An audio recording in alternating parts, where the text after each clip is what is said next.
47 minutos. Esa es la cantidad de tiempo que Brian Swanson estuvo hablando por teléfono con su hijo Brandon la madrugada del 14 de mayo de 2008. 47 minutos de conversación.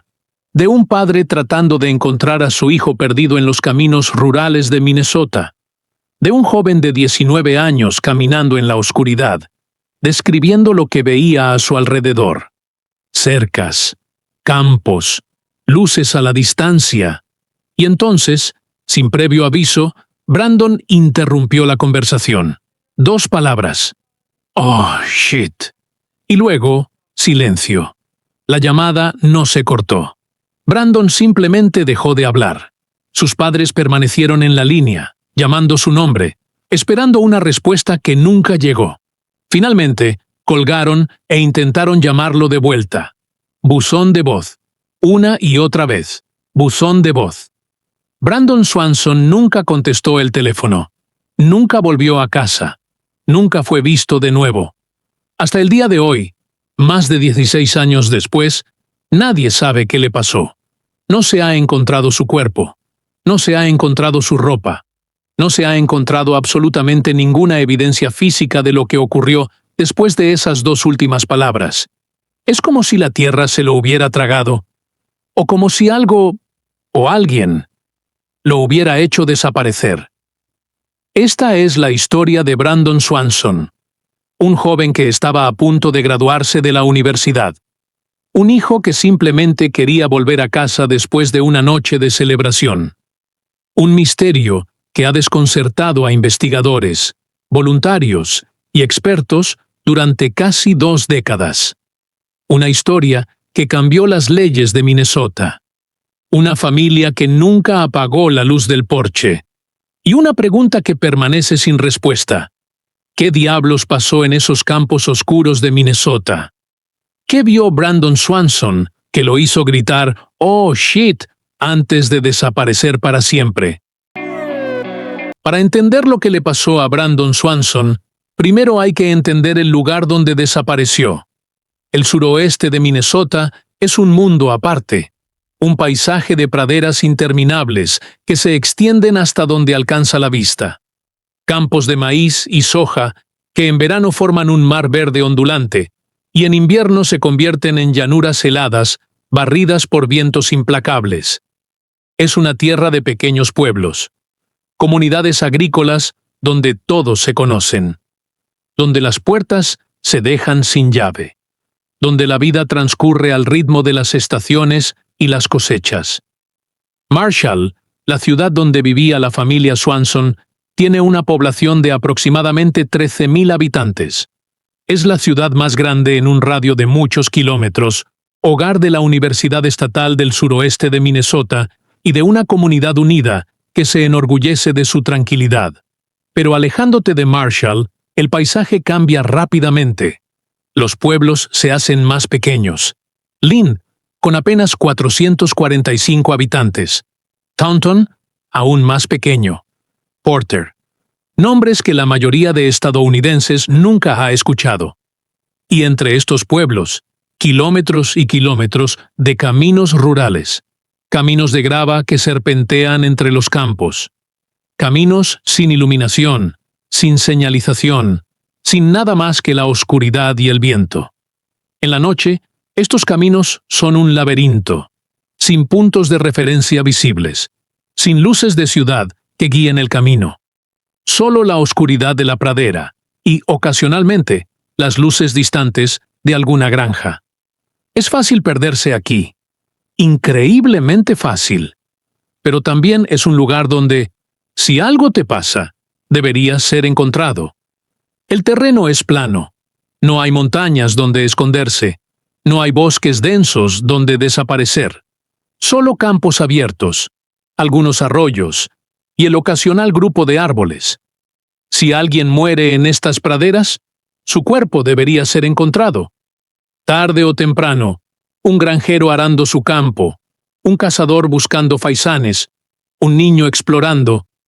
Alguien debería encontrar algo. Pero en el caso de Brandon Swanson, nadie ha encontrado nada. En más de 16 años de búsqueda, 122 millas cuadradas rastreadas sistemáticamente, más de 500 voluntarios, más de 120 días de búsqueda activa, perros rastreadores de 9 estados diferentes, helicópteros, drones, equipos de buceo, nada. Es como si Brandon Swanson nunca hubiera existido, o como si algo se lo hubiera llevado muy, muy lejos de los campos de Minnesota. Hay un río que atraviesa esta región. Se llama Yellow Medicine River, el río de la medicina amarilla. Un nombre poético para un curso de agua que, durante la mayor parte del año, es poco más que un arroyo. Pero en primavera, cuando la nieve se derrite, puede convertirse en algo más peligroso, más profundo, más rápido. En mayo de 2008, el río estaba crecido. Las lluvias de primavera habían elevado su nivel. En algunos lugares, el agua llegaba a las rodillas. En otros, alcanzaba los 4,5 metros de profundidad. Muchos investigadores creen que Brandon Swanson terminó en ese río. Pero los perros rastreadores cuentan una historia diferente. Una historia que no tiene sentido. Una historia que sugiere que algo mucho más extraño sucedió esa noche. Brandon Victor Swanson nació el 30 de enero de 1989 en Marshall, Minnesota. Era el hijo mayor de Brian y Annette Swanson. Tenía una hermana menor llamada Jamin. Era una familia unida, del tipo que cena junta todas las noches y pasa los fines de semana en actividades familiares. Brandon era un joven tranquilo pero sociable. No era el tipo de persona que buscaba problemas. Sus amigos lo describían como amigable, inteligente y con un buen sentido del humor. El tipo de chico que caía bien a todos. Físicamente, Brandon era de estatura baja. Medía 1,68 m y pesaba aproximadamente 55 kilogramos. Tenía el cabello castaño, naturalmente rizado, y ojos azules. Usaba anteojos con montura negra de alambre. Había un detalle importante sobre Brandon que muchos no conocen. Era legalmente ciego del ojo izquierdo. Su visión en ese ojo era extremadamente limitada. Esto afectaba su percepción de profundidad y su visión nocturna. Un detalle que se volvería crucial la noche de su desaparición. Brandon se graduó de la preparatoria Marshall en 2007. No era un estudiante excepcional, pero era dedicado. Sabía lo que quería hacer con su vida: energía eólica. En la primera década del 2000, la energía eólica estaba en auge en Minnesota. Las vastas praderas del estado, con sus vientos constantes, eran perfectas para los parques de turbinas que comenzaban a aparecer en el paisaje. Era una industria en crecimiento, con buenos salarios y un futuro prometedor. Brandon se inscribió en el programa de tecnología de energía eólica en Minnesota West Community and Technical College, en el campus de Canby. Canby era un pueblo pequeño, a unos 45 kilómetros de Marshall. Brandon conducía de ida y vuelta casi todos los días. El programa duraba 2 años. Para mayo de 2008, Brandon estaba terminando su primer año. Le quedaba solo un año más para graduarse y comenzar su carrera, instalando y manteniendo las enormes turbinas que salpicaban las praderas de su estado natal. Tenía planes. Tenía sueños. Tenía todo un futuro por delante. El 13 de mayo de 2008 era el último día de clases del semestre de primavera. Los estudiantes de Minnesota West estaban de celebración. El verano había llegado. Los exámenes habían terminado. Era hora de relajarse. Brandon pasó la tarde en Marshall con su familia. Esa noche tenía planes de reunirse con amigos en Canby para celebrar el fin de clases. Nada extraordinario. Solo un grupo de jóvenes universitarios pasando un buen rato. Antes de salir, Brandon se despidió de su madre. «Nos vemos luego. Cuídate». Las últimas palabras que Annette Swanson escucharía de su hijo en persona. Brandon subió a su auto, un Chevrolet Lumina verde modelo 1994, y condujo hacia Canby. Vestía unos jeans holgados, una camiseta blanca debajo de un polo de rayas azules, una sudadera negra con capucha, una gorra blanca de los Minnesota Twins ladeada hacia un lado, tenis blancos, un collar grueso de plata esterlina y aretes pequeños en ambas orejas. También llevaba sus anteojos. Los necesitaba para conducir. Brandon llegó a Canby y pasó la noche entre dos fiestas diferentes. Los testigos que lo vieron esa noche coincidieron en algo. Brandon había bebido alcohol, pero no parecía estar borracho. Estaba de buen humor, relajado, disfrutando con sus amigos. Alrededor de la medianoche, decidió que era hora de volver a casa. 30 kilómetros de distancia. Una ruta que había recorrido cientos de veces. Debería haber sido un viaje de 30 minutos como máximo. Debería haber llegado a casa antes de la 1 de la madrugada. Pero algo salió mal. Algo que nadie ha podido explicar hasta el día de hoy. Brandon tomó una ruta diferente. En lugar de seguir la carretera estatal 68, la ruta principal y más directa entre Canby y Marshall, decidió tomar los caminos rurales, los caminos de grava que serpenteaban entre los campos. ¿Por qué? Nadie lo sabe con certeza. Tal vez quería evitar un posible control de alcoholemia en la carretera principal. Tal vez conocía un atajo. Tal vez simplemente se equivocó de camino en la oscuridad. Sea cual sea la razón, Brandon Swanson se adentró en el laberinto de caminos rurales del suroeste de Minnesota. Y se perdió.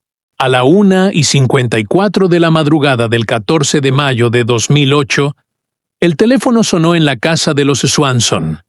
Era Brandon. Brian Swanson contestó. Su hijo le explicó la situación. Había metido el auto en una zanja y estaba atascado. No estaba herido, pero necesitaba ayuda para salir. Brandon le dijo a su padre que creía estar cerca de Lind, un pequeño pueblo al suroeste de Marshall, a unos 15 minutos de distancia en auto. Brian y Annette se vistieron rápidamente y subieron a su camioneta. Mantuvieron a Brandon en el teléfono mientras conducían hacia Lind. La idea era simple: llegar al área, encontrar el auto de Brandon y ayudarlo a salir de la zanja. Simple. Excepto que nada fue simple esa noche. Los Swanson llegaron a Lind y comenzaron a recorrer los caminos rurales alrededor del pueblo. Brandon seguía en el teléfono, describiendo lo que veía a su alrededor. Pero nada de lo que describía coincidía con lo que sus padres estaban viendo. Annette tuvo una idea. Le dijo a Brandon que encendiera y apagara las luces de su auto. Ella haría lo mismo con las de la camioneta. De esa manera, podrían verse mutuamente en la oscuridad. Brandon encendió y apagó sus luces. Los Swanson no vieron nada. Los Swanson encendieron y apagaron las suyas. Brandon no vio nada. ¿No me ves?, preguntó Brandon frustrado. No te vemos, respondieron sus padres. Era imposible. Si Brandon estaba cerca de Lind, como él creía, deberían haber podido ver sus luces. Y él debería haber podido ver las de ellos. Pero ninguno veía al otro. Porque Brandon no estaba donde creía estar. Estaba a 25 millas de distancia, cerca de un pueblo llamado Taunton, en la dirección completamente opuesta. Pero nadie lo sabía todavía. La frustración creció. En algún momento, Brandon colgó el teléfono, molesto con la situación. Annette lo llamó de inmediato, y ambos se disculparon por el malentendido. Fue entonces cuando Brandon tomó una decisión que cambiaría todo. Decidió salir del auto y caminar. Dijo que podía ver luces a la distancia. Luces que él creía pertenecían a Lind. Caminaría hacia ellas y se encontraría con sus padres en el estacionamiento del Lind Tavern, el bar local. Brian Swanson le dijo que esperara, que siguieran buscando en auto. Pero Brandon estaba decidido. Había estado esperando ya un buen rato. Hacía frío. Quería moverse. Así que comenzó a caminar. Y mientras caminaba, siguió hablando con su padre por teléfono durante los siguientes 47 minutos. Brian escuchó a su hijo describir el terreno mientras caminaba. Brandon mencionó que estaba cruzando campos, que estaba saltando cercas, que podía escuchar el sonido de agua corriendo cerca. En un momento, Brandon dijo, «¡Otra maldita cerca!» Y entonces, «¡Oh, shit!» Brian Swanson se quedó paralizado. Esperó a que su hijo dijera algo más, que explicara qué había pasado, que continuara la conversación. Pero Brandon no dijo nada. La línea seguía abierta. La llamada no se había cortado. Brian podía escuchar algo. Tal vez el viento, tal vez el silencio de la noche, pero no la voz de su hijo. «¿Brandon? ¿Brandon? ¿Estás ahí?» Nada. Brian y Annette permanecieron en la línea durante varios minutos, llamando el nombre de su hijo. Finalmente, colgaron e intentaron llamarlo de vuelta. El teléfono sonó. Una vez, 2 veces, 3 veces. Buzón de voz. Llamaron de nuevo. Buzón de voz. Y otra vez. Buzón de voz. Brian Swanson llamó a su hijo 6 veces seguidas. Cada vez, después de varios timbrazos, la llamada iba directo al buzón de voz. Ese detalle es importante. Crucial, de hecho. Si el teléfono de Brandon se hubiera destruido, si hubiera caído al agua, si la batería se hubiera agotado instantáneamente, las llamadas habrían ido directo al buzón de voz sin timbre alguno. Pero el teléfono sonaba, varias veces. Antes de ir al buzón, eso significa que el teléfono seguía encendido. Seguía funcionando. Estaba en algún lugar, recibiendo las llamadas. Pero Brandon no contestaba. ¿Por qué? ¿Había perdido el teléfono? ¿Se le había caído cuando gritó, «Oh, shit»? ¿O había algo? ¿O alguien que le impedía contestar? Durante las siguientes horas, Brian y Annette Swanson recorrieron desesperadamente los caminos rurales alrededor de Lind. Llamaron a los amigos de Brandon. Varios de ellos se unieron a la búsqueda, conduciendo por caminos de grava en la oscuridad de la madrugada. No encontraron nada. A las 6:30 de la mañana, Annette Swanson llamó al departamento de policía de Lind para reportar a su hijo como desaparecido. La respuesta que recibió la perseguiría durante años. El oficial le dijo que no era inusual que un joven de 19 años no llegara a casa después de una noche de fiesta, especialmente después del último día de clases de la universidad. Como adulto, Brandon tiene derecho a estar desaparecido si así lo quiere, le dijeron.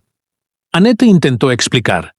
La llamada, el «oh shit», el silencio. Algo estaba terriblemente mal. Ella lo sabía. Lo sentía en sus huesos de madre. Pero la policía no consideraba que fuera una emergencia. Pasaron horas antes de que finalmente accedieran a abrir una investigación formal. Horas que podrían haber sido cruciales. A las 12:30 del mediodía del 14 de mayo, la policía finalmente localizó el auto de Brandon. No estaba cerca de Lind. Estaba a 25 millas de distancia, cerca de la frontera entre los condados de Yellow Medicine, Lincoln y Lyon. Aproximadamente a 1,5 millas al norte de Taunton, un pueblo aún más pequeño que Lind. Brandon había estado completamente perdido. Creía estar en un lugar cuando en realidad estaba en otro completamente diferente. El auto fue encontrado atascado en una zanja, exactamente como Brandon había descrito. No había daños significativos. No había señales de violencia. No había sangre. Pero había algo extraño. Los anteojos de Brandon estaban en el asiento del pasajero. Brandon era legalmente ciego de un ojo. Necesitaba sus anteojos, especialmente de noche. ¿Por qué los habría dejado en el auto antes de salir a caminar en la oscuridad? ¿O alguien los había puesto ahí? La búsqueda se intensificó. Voluntarios locales, equipos de rescate, helicópteros, todos convergieron en el área alrededor de donde se encontró el auto de Brandon. Y entonces llegaron los perros. Los perros rastreadores son una de las herramientas más confiables en la búsqueda de personas desaparecidas. Sus narices pueden detectar rastros de olor que son invisibles para los humanos. Pueden seguir un rastro horas, incluso días, después de que una persona ha pasado por un lugar. Los perros tomaron el olor de Brandon desde su auto y comenzaron a rastrear. Y aquí es donde la historia se vuelve verdaderamente extraña. Los perros siguieron el rastro de Brandon desde el auto, por un camino de grava, a través de campos, hasta llegar a las orillas del río Yellow Medicine. Hasta aquí, todo tenía sentido. Brandon había caminado hacia el río. Tal vez había caído en él. Tal vez se había ahogado. Pero entonces los perros hicieron algo inesperado. Saltaron al río. Y salieron del otro lado. Y continuaron rastreando. El rastro de Brandon no terminaba en el río. Continuaba al otro lado. Por la orilla opuesta. Siguiendo otro camino de grava. Hacia el norte. Hacia la frontera del condado de Yellow Medicine. Y entonces, el rastro simplemente desaparecía. Los perros perdieron el olor en medio de un camino de grava. Sin razón aparente. Como si Brandon hubiera dejado de existir en ese punto exacto. O como si alguien lo hubiera recogido en un vehículo. Este detalle ha atormentado a los investigadores desde entonces. Si Brandon se ahogó en el río, ¿cómo explican los perros, siguiendo su rastro al otro lado? Si cruzó el río y siguió caminando, ¿dónde está su cuerpo? ¿Y si alguien lo recogió? ¿Quién? ¿Y por qué Brandon no ha sido visto desde entonces? En los días y semanas siguientes a la desaparición de Brandon, la búsqueda se expandió exponencialmente.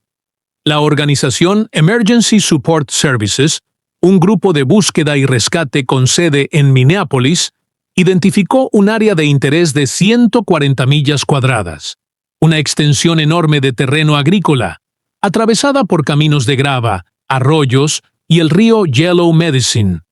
Voluntarios llegaron de todo Minnesota y estados vecinos. Más de 500 personas participarían eventualmente en la búsqueda. Perros rastreadores de 9 estados diferentes fueron traídos para ayudar. Pero aquí surgió un problema inesperado. Algunos de los granjeros locales se negaron a permitir que los equipos de búsqueda entraran a sus tierras. Era temporada de siembra. O temporada de cosecha, dependiendo del momento del año. Los cultivos eran su sustento. No querían que cientos de personas caminaran por sus campos, potencialmente dañando las plantas. Esta negativa dejó enormes agujeros en el área de búsqueda. Secciones enteras de terreno que nunca fueron rastreadas sistemáticamente. Lugares donde Brandon podría estar y donde nadie había podido buscar. Uno de estos incidentes es particularmente perturbador. Uno de los equipos caninos detectó el olor de Brandon en una pieza de equipo agrícola. Una máquina en una de las granjas de la zona. Pero el propietario de esa granja era uno de los que se había negado a permitir la búsqueda en su propiedad. ¿Qué significa esto? Probablemente nada siniestro. El equipo podría haber estado en un camino por donde Brandon pasó. El olor podría haberse transferido de manera inocente, pero la negativa a permitir una búsqueda más exhaustiva dejó preguntas sin responder. Preguntas que, hasta el día de hoy, siguen sin respuesta. La búsqueda continuó durante meses. Años, de hecho. Los voluntarios trabajaron cada fin de semana durante los primeros años después de la desaparición. Cubrieron cada camino, cada campo al que tuvieron acceso, cada orilla de río. Los perros de cadáveres fueron traídos en múltiples ocasiones. En varias búsquedas detectaron el olor de restos humanos en el área de Porter, cerca de un afluente llamado Mud Creek. Pero a pesar de excavaciones extensivas, nunca se encontró nada. El área de búsqueda eventualmente se redujo a 122 millas cuadradas. Los investigadores estaban convencidos de que Brandon estaba en algún lugar dentro de esa zona, Pero, en algún lugar, es un término muy amplio cuando se habla de más de 300 kilómetros cuadrados de pradera. Jeff Haase, el fundador de Midwest Technical Training Associates y coordinador de la búsqueda, ha llamado al caso de Brandon Swanson la búsqueda más grande en la que he estado involucrado, en términos de duración, número de misiones y número de buscadores. Y sin embargo, no encontraron nada. Ni un zapato, ni una prenda de ropa, ni un hueso. Es como si Brandon Swanson se hubiera evaporado en el aire frío de la noche de Minnesota. Han pasado más de 16 años desde que Brandon Swanson desapareció. En todo ese tiempo, se han propuesto numerosas teorías sobre lo que pudo haberle sucedido. Examinemos las principales. Teoría 1. Se ahogó en el río Yellow Medicine. Esta es la teoría más aceptada por las autoridades. Según esta versión, Brandon, desorientado en la oscuridad, caminó hacia el río Yellow Medicine y cayó en él. El río estaba crecido en mayo de 2008 debido a las lluvias de primavera. La temperatura del agua estaba helada. La corriente era fuerte. Un joven de su tamaño, potencialmente con algo de alcohol en su sistema, podría haber sucumbido rápidamente a la hipotermia o ahogarse. Esta teoría explicaría el "oh shit" que Brandon gritó antes de desaparecer. Pudo haber sido su reacción al caer al agua helada. Pero hay problemas con esta teoría.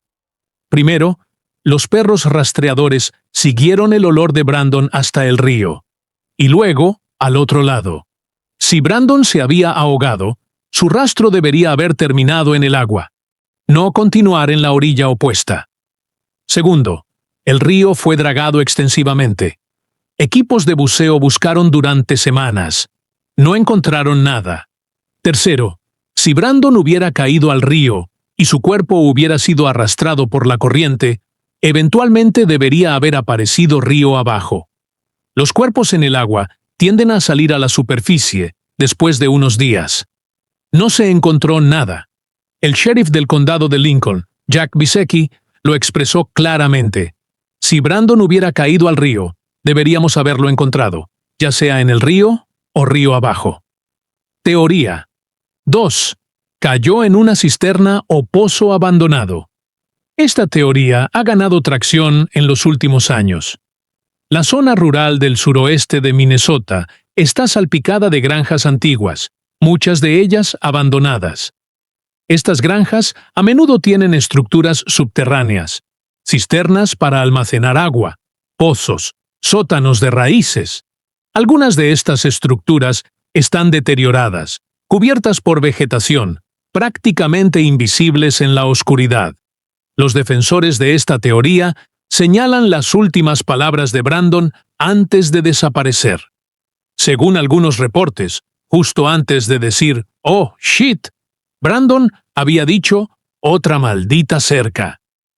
¿Y si esa cerca no era una cerca de campo ordinaria? ¿Y si era una cerca vieja alrededor de una cisterna abandonada? Brandon podría haber saltado la cerca, perdido el equilibrio en el borde resbaladizo de la cisterna y caído al interior. El "oh shit" habría sido su reacción al caer. Su cuerpo podría estar todavía allí, cubierto por escombros, oculto bajo tierra, en una estructura que nadie ha pensado en buscar. Es una teoría plausible. Pero hasta ahora, ninguna cisterna abandonada ha sido localizada en el área donde Brandon desapareció. Teoría 3. Murió de hipotermia. La noche del 13 al 14 de mayo de 2008, la temperatura en el suroeste de Minnesota cayó a aproximadamente 4 grados centígrados. Brandon vestía ropa ligera, una camiseta, un polo, una sudadera con capucha. No llevaba abrigo pesado. No estaba preparado para pasar horas en el frío de la noche. Si caminó durante un tiempo prolongado en esas condiciones, especialmente si se mojó al cruzar el río, podría haber desarrollado hipotermia. La hipotermia severa causa confusión, desorientación y eventualmente pérdida de conciencia. Brandon podría haberse derrumbado en algún campo y muerto de exposición. Pero nuevamente, ¿dónde está el cuerpo? Los campos de esta zona son arados regularmente. Un cuerpo en un campo de cultivo debería haber sido descubierto en algún momento durante los últimos 16 años, a menos que Brandon llegara a algún lugar donde nadie ha buscado, un granero abandonado, un cobertizo olvidado, un lugar oculto de la vista. Teoría 4. Encontró a alguien en la oscuridad. Esta es la teoría más perturbadora. ¿Y si Brandon no estaba solo esa noche? ¿Y si, mientras caminaba por esos campos oscuros, se encontró con alguien? Podría haber sido un granjero protegiendo su propiedad, alguien que vio a un extraño merodeando en la oscuridad y reaccionó con violencia. Podría haber sido un criminal, alguien escondiendo algo ilegal en esos campos remotos que no quería testigos. O podría haber sido algo completamente aleatorio, un encuentro con la persona equivocada en el momento equivocado. El "oh shit" de Brandon no sonó como la exclamación de alguien cayendo al agua o tropezando con algo. Sus padres, que escucharon esas palabras en vivo, han dicho que sonó como sorpresa. Como si Brandon hubiera visto algo inesperado. ¿Qué podría haber visto en esos campos oscuros que lo hizo exclamar de esa manera? El sheriff Visecki ha dejado abierta la posibilidad de juego sucio. La única forma en que alguien podría haberlo atrapado sería si estuvieran escondidos en las sombras, dijo Visecki en una entrevista. Escondidos en las sombras, esperando. Es una imagen aterradora. Teoría 5. Brandon desapareció voluntariamente. Esta es la teoría que más dolor causa a la familia Swanson, y también la que menos evidencia tiene a su favor. Según esta versión, Brandon habría organizado su propia desaparición. La llamada a sus padres, el "oh shit", todo habría sido una elaborada puesta en escena para escapar de su vida actual y comenzar de nuevo en otro lugar. La policía mencionó esta posibilidad al principio de la investigación. Recordemos que un oficial le dijo a Annette que su hijo tenía derecho a estar desaparecido si quería. Pero Brian Swanson rechaza completamente esta teoría. Éramos muy cercanos, y eso no es algo que él hubiera hecho, ha dicho Brian en múltiples entrevistas. Brandon no tenía problemas conocidos. No tenía deudas. No estaba huyendo de nada. Estaba a punto de terminar sus estudios y comenzar una carrera prometedora. ¿Por qué desaparecería voluntariamente? Y si lo hizo, ¿cómo ha logrado permanecer oculto durante más de 16 años sin ser detectado, sin usar su identidad, sin contactar a nadie de su vida anterior? Es extraordinariamente difícil desaparecer en el mundo moderno. Las cámaras de vigilancia están en todas partes. El sistema financiero rastrea cada transacción. Las redes sociales conectan a millones de personas. Si Brandon Swanson estuviera vivo en algún lugar, las probabilidades de que pudiera permanecer oculto durante tanto tiempo son extremadamente bajas. Número. La teoría más probable es que Brandon Swanson está muerto. La pregunta es, ¿cómo murió? ¿Y dónde está su cuerpo? Brian y Annette Swanson encendieron la luz del porche de su casa la noche del 14 de mayo de 2008. No la han apagado desde entonces. Cuando el foco se quema, Brian lo reemplaza inmediatamente. Ha cambiado ese foco 6 veces en los años desde que Brandon desapareció. La dejamos encendida hasta que él vuelva a casa, explica Annette. Es un símbolo, una señal de esperanza, una forma de decirle a Brandon, donde quiera que esté, que sus padres no lo han olvidado, que todavía lo esperan, que siempre habrá un lugar para él en casa. Pero también es un recordatorio constante del dolor que la familia Swanson carga cada día. Annette ha hablado abiertamente sobre sus sentimientos contradictorios. Tal vez soy una madre terrible por esto. No lo sé, pero sentí muy temprano, antes de que pasaran las primeras 24 horas, que algo terriblemente malo había sucedido, dijo Annette en una entrevista años después de la desaparición. Es un lugar extraño en el que estar. Siempre hay un pequeño destello de esperanza, pero eso es mi corazón. Mi mente sabe que no va a pasar de esa manera. En una conversación con su hija Yamin, Annette confesó: «Sabes, no estoy segura de que Brandon vaya a ser encontrado en mi vida». Y Yamin respondió: «Mamá, no creo que vaya a ser encontrado en mi vida». Es un dolor que trasciende generaciones. La familia nunca ha realizado un servicio funeral para Brandon. Annette ha dicho que no está segura de que alguna vez lo hagan. ¿Cómo puedes despedirte de alguien cuando no sabes qué le pasó? ¿Cómo puedes tener cierre cuando no hay respuestas? Brian Swanson ha lidiado con su dolor de manera diferente. Durante los primeros años después de la desaparición, participó activamente en cada búsqueda. Caminó kilómetros de campos, revisó cada granero abandonado que encontró, buscó incansablemente. Con el tiempo, ha llegado a aceptar una dura realidad. «Estoy bastante seguro de que no vamos a encontrarlo vivo», ha dicho Brian, «pero todavía quiero creer que lo haremos. Probablemente es una fantasía, pero todavía quiero creer». Es ese «todavía quiero creer» lo que mantiene la luz del porche encendida. Esa pequeña llama de esperanza que se niega a morir, incluso cuando la lógica dice que debería. De todo el dolor y la frustración que la familia Swanson experimentó, surgió algo positivo, algo que ha salvado vidas. Recordemos la respuesta inicial de la policía cuando Annette reportó a Brandon como desaparecido.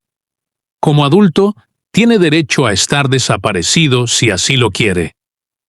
Esas palabras enfurecieron a Annette, no solo por la insensibilidad del comentario, sino porque representaban una falla sistémica.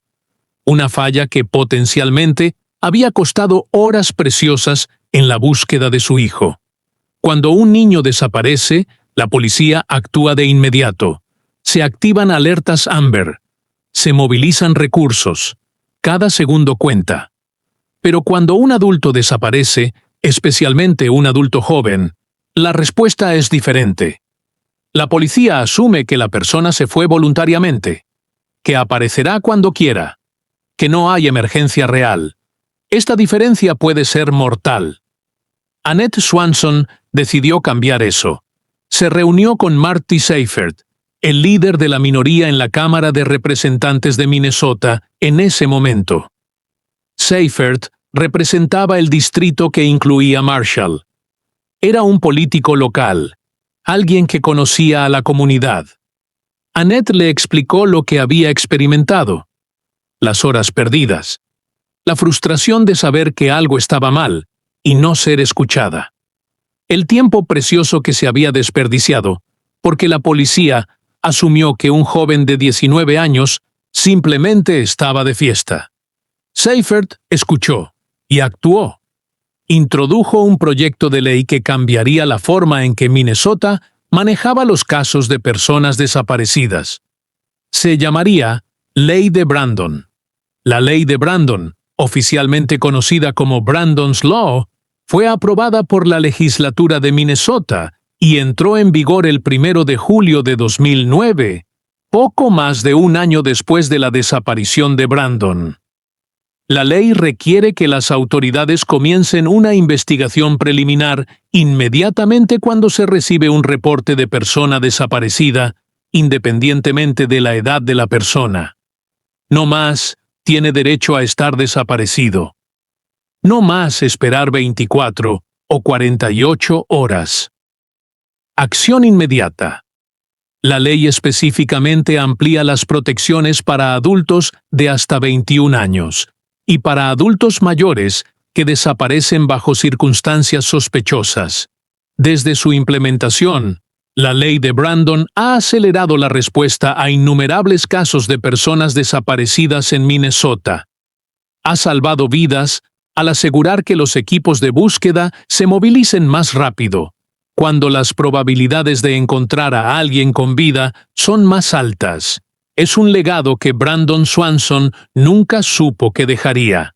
Annette ha dicho que sabía que la ley no ayudaría a encontrar a su propio hijo, pero podría ayudar a otros en el futuro, explicó. Y lo ha hecho. Otros estados han seguido el ejemplo de Minnesota, implementando leyes similares. El caso de Brandon Swanson se ha convertido en un ejemplo de estudio en cursos de capacitación para agencias de policía sobre cómo manejar reportes de personas desaparecidas. De la tragedia surgió algo bueno, pero para Brian y Annette Swanson, ninguna ley puede traer a su hijo de vuelta. Volvamos a esa llamada telefónica. 47 minutos. Casi una hora de conversación entre un padre y su hijo perdido. ¿Qué se dijeron durante todo ese tiempo? Gran parte del contenido de la llamada nunca ha sido revelado públicamente. Es información privada, perteneciente a una investigación activa. Pero algunos detalles han surgido a lo largo de los años. Sabemos que Brandon describió su entorno mientras caminaba. Mencionó campos, cercas, el sonido de agua corriendo, luces a la distancia que él creía pertenecían a un pueblo. Sabemos que no parecía asustado ni en peligro durante la mayor parte de la llamada. Brian ha dicho que su hijo sonaba frustrado, pero tranquilo. No estaba entrando en pánico. Simplemente estaba tratando de encontrar el camino a casa. Sabemos que Brandon no parecía intoxicado durante la llamada. Brian, que conocía bien a su hijo, no notó signos de que estuviera borracho o drogado. Hablaba con claridad. Pensaba con lógica. Estaba tomando decisiones razonables, dadas las circunstancias. Sabemos que en algún momento, Brandon mencionó haber encontrado múltiples cercas. Otra maldita cerca. Fueron sus palabras justo antes del final. Y sabemos cómo terminó la llamada. Oh, shit. 2 palabras, una exclamación de sorpresa. Y luego, silencio. Brian ha descrito ese momento muchas veces. No hubo ruido de caída, no hubo chapoteo de agua, no hubo gritos, no hubo sonidos de lucha. Solo esas 2 palabras, y luego, nada. La llamada no se cortó inmediatamente. Brian permaneció en la línea, llamando el nombre de su hijo. Pero Brandon no respondió. Finalmente, Brian colgó e intentó llamar de vuelta. El teléfono sonó varias veces antes de ir al buzón de voz.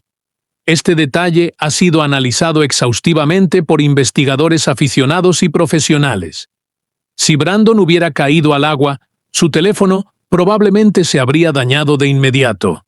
Las llamadas habrían ido directamente al buzón de voz sin timbrar. Pero el teléfono siguió sonando durante al menos 2 días después de la desaparición. Esto sugiere que el dispositivo no fue destruido, que seguía en algún lugar, funcionando, recibiendo señal. ¿Dónde? Los registros telefónicos mostraron que las llamadas de Brandon esa noche se conectaron a torres de telefonía celular cerca de Taunton, a 25 millas de donde él creía estar. Pero las torres de telefonía en áreas rurales cubren grandes extensiones. La ubicación exacta de Brandon basándose solo en las torres es imposible de determinar con precisión. Hay otro detalle inquietante. Se ha reportado que, aproximadamente 6 meses después de la desaparición de Brandon, su teléfono sonó una vez más. Alguien intentó llamar al número de Brandon, y el teléfono sonó una sola vez. Y luego nada. ¿Fue un error del sistema? ¿Una anomalía técnica? ¿O había algo más siniestro?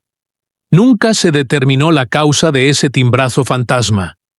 Pero añadió otra capa de misterio a un caso que ya estaba lleno de ellos. Hay un detalle sobre Brandon Swanson que a menudo se pasa por alto, pero que podría ser crucial para entender lo que le pasó. Brandon era legalmente ciego de su ojo izquierdo. Esto significaba que tenía una visión periférica limitada del lado izquierdo. Su percepción de profundidad estaba comprometida. y su visión nocturna era significativamente peor que la de una persona con visión normal. Y recordemos, sus anteojos fueron encontrados en el asiento del pasajero de su auto. Brandon salió a caminar en la oscuridad de la noche rural de Minnesota, con visión comprometida, sin sus anteojos. ¿Por qué dejaría sus anteojos en el auto? Algunas posibilidades. Tal vez olvidó tomarlos en la frustración del momento. Estaba molesto, cansado, ansioso por llegar a casa. Simplemente salió del auto sin pensar en sus anteojos. Tal vez pensó que no los necesitaría. Creía que solo caminaría un corto trecho hasta encontrarse con sus padres. No anticipó la larga caminata que terminaría haciendo. O tal vez hay una explicación más siniestra. Tal vez alguien más removió los anteojos del auto. Tal vez Brandon nunca tuvo la oportunidad de tomarlos. Sea cual sea la razón, el resultado fue el mismo. Brandon Swanson estaba caminando prácticamente ciego por campos desconocidos, en la oscuridad absoluta de la noche rural. ¿Cuántas cercas habría tropezado porque no las vio venir? ¿Cuántas zanjas habría pisado sin darse cuenta? ¿Y si el "oh shit" fue la reacción de alguien que literalmente no vio lo que estaba frente a él hasta que fue demasiado tarde? Un pozo, una cisterna, el borde de un barranco sobre el río. Cualquiera de estas cosas podría haber sido invisible para alguien con la visión comprometida de Brandon en la oscuridad total de esa noche. Es una posibilidad trágica. Brandon podría haber caminado directamente hacia su muerte, simplemente porque no pudo ver el peligro que tenía adelante. La incertidumbre es, quizás, la forma más cruel de dolor. Cuando alguien muere, hay duelo, hay lágrimas, hay funerales, y eventualmente, aunque nunca completamente, hay cierre. La vida continúa, transformada por la pérdida, pero capaz de seguir adelante. Pero cuando alguien desaparece sin dejar rastro, no hay cierre, no hay respuestas, solo un vacío interminable de preguntas. ¿Sufrió? ¿Tuvo miedo? ¿Llamó por ayuda que nunca llegó? ¿Está en algún lugar, esperando ser encontrado? ¿O está vivo, en algún lugar lejano, incapaz o sin voluntad de volver? Estas preguntas han atormentado a Brian y Annette Swanson durante más de 16 años. Annette ha hablado sobre las noches de insomnio. Acostada en la oscuridad, su mente recorriendo todas las posibilidades, todos los escenarios, todos los ¿y si? ¿Y si hubiera insistido en que Brandon esperara en el auto? ¿Y si hubieran encontrado su ubicación real más rápido? ¿Y si la policía hubiera actuado de inmediato? El juego de los ¿y si? Nunca termina. Es un laberinto mental sin salida. Brian ha encontrado formas de lidiar con el dolor. Ha participado en las búsquedas. Ha hablado con los medios. Ha tratado de mantener viva la memoria de su hijo mientras busca respuestas. Pero el peso de no saber nunca desaparece. Las personas no se desvanecen en el aire, pero ciertamente parece que él lo hizo, ha dicho Annette. Es una frase que captura perfectamente el misterio del caso. Brandon Swanson no debería haber podido desaparecer tan completamente. El terreno es plano. La zona es rural, pero no remota. Hay gente, hay granjas, hay caminos, y sin embargo, se desvaneció, como un fantasma, como si la tierra se lo hubiera tragado. La búsqueda oficial de Brandon Swanson continúa hasta el día de hoy. En 2010, la Oficina de Aprehensión Criminal de Minnesota tomó el liderazgo del caso. Establecieron una línea de consejos que ha recibido más de 90 pistas a lo largo de los años. Cada pista es investigada. Cada posibilidad es considerada. Pero hasta ahora, ninguna ha llevado a Brandon. Jeff Haase, el coordinador de búsqueda que ha estado involucrado desde el principio, mantiene un blog dedicado al caso. Lo actualiza regularmente con información sobre las búsquedas, las teorías y los esfuerzos continuos para encontrar a Brandon. Los voluntarios siguen apareciendo para las búsquedas organizadas. Tal vez no tantos como en los primeros años, pero suficientes para demostrar que Brandon no ha sido olvidado. Hay algo conmovedor en esto. Personas que nunca conocieron a Brandon, que no tienen ninguna conexión personal con la familia Swanson, dedicando sus fines de semana a caminar por campos buscando cualquier señal de un joven que desapareció hace años. Es un testimonio de la comunidad, de la humanidad, de la necesidad que tenemos de ayudarnos unos a otros, incluso cuando las probabilidades están en nuestra contra. La tecnología también ha avanzado desde 2008. Los drones pueden cubrir terreno más rápido que los equipos a pie.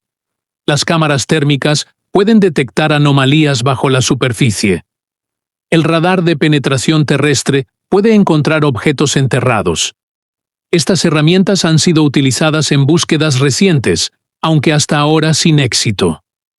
Pero la esperanza persiste. Drew Evans, superintendente asistente de la Oficina de Aprehensión Criminal, ha dicho que el caso sigue activo y que cualquier pista, por pequeña que sea, será investigada. Continuamos dando seguimiento a cualquier consejo que recibamos, dijo Evans. El área de búsqueda se ha enfocado en los últimos años en la zona cerca de Mud Creek, al noroeste de Porter. Los perros de cadáveres han indicado repetidamente que hay olor de restos humanos en esa área. Pero a pesar de múltiples excavaciones, no se ha encontrado nada concluyente. Es frustrante, descorazonador, pero no es razón para rendirse, porque en algún lugar de esas praderas de Minnesota hay respuestas. Hay evidencia. Hay algo que revelará finalmente qué le pasó a Brandon Swanson. Solo hay que seguir buscando. El caso de Brandon Swanson no existe en un vacío. A lo largo de los años, investigadores y aficionados han notado similitudes perturbadoras con otros casos de desapariciones en Estados Unidos. Uno de los más frecuentemente mencionados es el caso de otro Brandon Lawson. En agosto de 2013, 5 años después de la desaparición de Brandon Swanson, un hombre de 37 años llamado Brandon Lawson desapareció en Texas después de que su camioneta se quedara sin gasolina en una carretera rural. Las similitudes son escalofriantes. Ambos Brandons estaban conduciendo de noche por áreas rurales. Ambos tuvieron problemas con sus vehículos. Ambos llamaron por teléfono pidiendo ayuda. Y ambos desaparecieron sin dejar rastro mientras estaban en comunicación con alguien. Brandon Lawson incluso hizo una llamada al 911, que es famosa por ser prácticamente ininteligible. Parece estar diciendo algo sobre un tipo o algunos tipos, pero el audio es tan confuso que nadie ha podido determinar exactamente qué estaba tratando de comunicar. ¿Son estas similitudes solo coincidencias? ¿O hay algo más profundo conectando estos casos? Algunos investigadores han sugerido que las carreteras rurales de Estados Unidos son particularmente peligrosas para los conductores varados. Que hay depredadores que patrullan estos caminos solitarios buscando víctimas vulnerables. Otros señalan que simplemente es muy fácil morir en áreas rurales sin ser encontrado. El terreno es vasto. La población es escasa.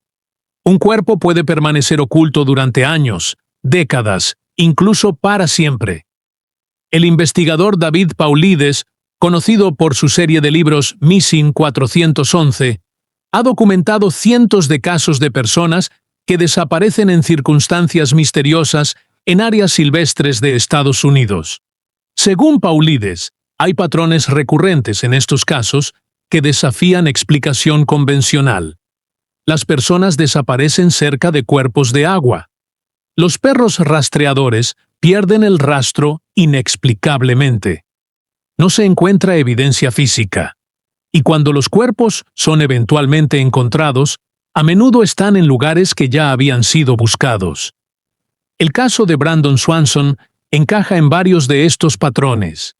Desapareció cerca de un río. Los perros perdieron su rastro. No se ha encontrado ninguna evidencia física, y las búsquedas han cubierto el área repetidamente sin resultado. ¿Significa esto que hay algo sobrenatural en juego? Probablemente no.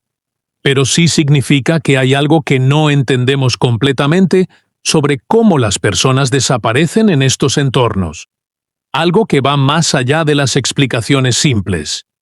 Y hasta que entendamos ese algo, casos como el de Brandon Swanson seguirán sin resolverse. Hay un aspecto del caso de Brandon Swanson que merece más atención. La llamada telefónica. No solo las palabras que se dijeron, sino los sonidos que Brian y Annette escucharon durante esos 47 minutos. Brian ha descrito algunos de estos sonidos en entrevistas a lo largo de los años. Escuchó a Brandon describir el terreno, campos, cercas, el sonido de agua corriendo. Esto sugiere que Brandon pasó cerca del río en algún momento de su caminata. Escuchó la frustración creciente de su hijo. Brandon estaba cansado, estaba frío, estaba perdido, pero en ningún momento parecía estar en pánico. Y luego, justo antes del final, escuchó algo que ha analizado 1000 veces en su mente.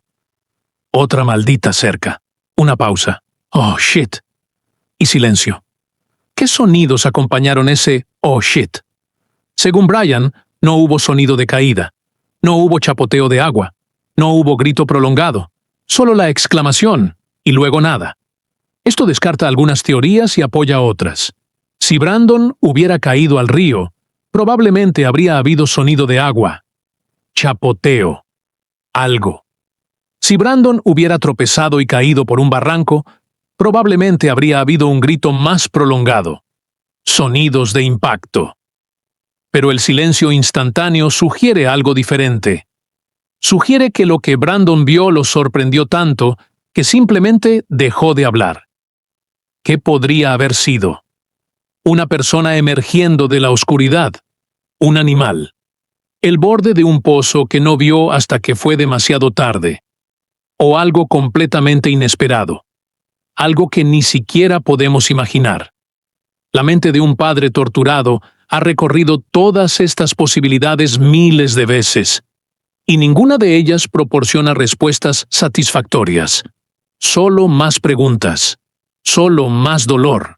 Hay una luz que permanece encendida en Marshall, Minnesota. Una luz de porche que no se ha apagado en más de 16 años. Cada noche, cuando la oscuridad cae sobre las praderas, esa luz brilla. Un faro pequeño pero persistente. Una señal para un hijo que nunca volvió a casa. Brian y Annette Swanson la encienden cada atardecer, aunque saben en su corazón que las probabilidades de que Brandon camine por esa puerta son prácticamente inexistentes. La encienden de todos modos, porque la esperanza es lo último que se pierde, y porque mientras esa luz esté encendida, Brandon no está realmente perdido, está esperando ser encontrado. ¿Qué le pasó realmente a Brandon Swanson esa noche de mayo de 2008?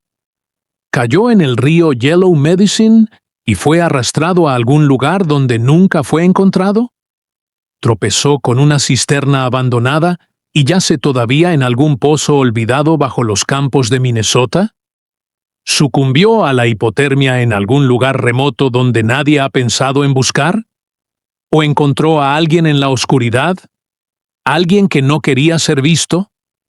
¿Alguien que se aseguró de que Brandon nunca pudiera contar lo que vio? El oh shit final resuena a través de los años. 2 palabras que contienen toda la respuesta al misterio, pero que no revelan nada. ¿Fue sorpresa? ¿Miedo? ¿Una advertencia que no tuvo tiempo de completar? Solo Brandon sabe lo que vio en ese momento, y Brandon no puede contarlo. Hay algo profundamente perturbador en este caso. No solo la desaparición en sí, sino la forma en que desafía toda lógica. Un joven desaparece en medio de campos planos y abiertos. Los perros siguen su rastro. Y luego lo pierden en medio de un camino. Cientos de voluntarios buscan durante años y no encuentran absolutamente nada. Es como si las reglas normales no aplicaran aquí. como si algo hubiera intervenido para asegurarse de que Brandon Swanson nunca fuera encontrado. No estoy sugiriendo nada sobrenatural. Probablemente hay una explicación perfectamente mundana para lo que sucedió. Un accidente trágico, un crimen no detectado, una serie de circunstancias desafortunadas que convergieron para crear el peor resultado posible. Pero hasta que no sepamos qué pasó, el misterio permanece, y con él, el dolor de una familia que nunca tuvo cierre. Si estás escuchando esto y tienes información sobre el caso de Brandon Swanson, sin importar cuán pequeña o aparentemente insignificante sea, por favor contacta a las autoridades. La oficina del sheriff del condado Lincoln puede ser contactada en el caso número 2008-6843. El FBI también tiene una página dedicada a Brandon en su sistema de personas desaparecidas. Cualquier información podría ser la pieza que falta del rompecabezas. El detalle que finalmente traiga respuestas a una familia que ha esperado demasiado tiempo. Brandon Victor Swanson nació el 30 de enero de 1989. Tenía 19 años cuando desapareció. Si todavía estuviera vivo, hoy tendría 36 años. Pero su familia no cree que esté vivo. No realmente. Lo que quieren ahora son respuestas. Cierre. La capacidad de finalmente despedirse. Y quieren que la luz del porche tenga una razón para apagarse. No por derrota, sino porque finalmente sabrían. Sabrían qué pasó en esos campos oscuros. Sabrían qué hizo que Brandon gritara, «Oh, shit», antes de desaparecer. Sabrían dónde está su hijo. Y podrían, finalmente, después de todos estos años, dejarlo descansar en paz. Hasta entonces, la luz permanece encendida, brillando en la oscuridad, esperando, como ha esperado durante más de 16 años, como esperará hasta que haya respuestas, o hasta que no quede nadie para cambiar el foco. El caso de Brandon Swanson permanece abierto. El misterio permanece sin resolver. Y en algún lugar de las praderas de Minnesota hay secretos que esperan ser descubiertos. Secretos enterrados bajo campos de maíz y soja. Secretos que el viento de la pradera susurra, pero que nadie puede escuchar. Secretos que algún día, tal vez, finalmente saldrán a la luz. ¿Qué crees tú que le pasó a Brandon Swanson? ¿Tienes alguna teoría que no hayamos considerado? Déjame tu opinión en los comentarios.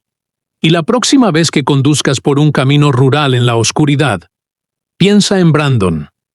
Piensa en ese joven que solo quería llegar a casa. Piensa en esos 47 minutos de conversación.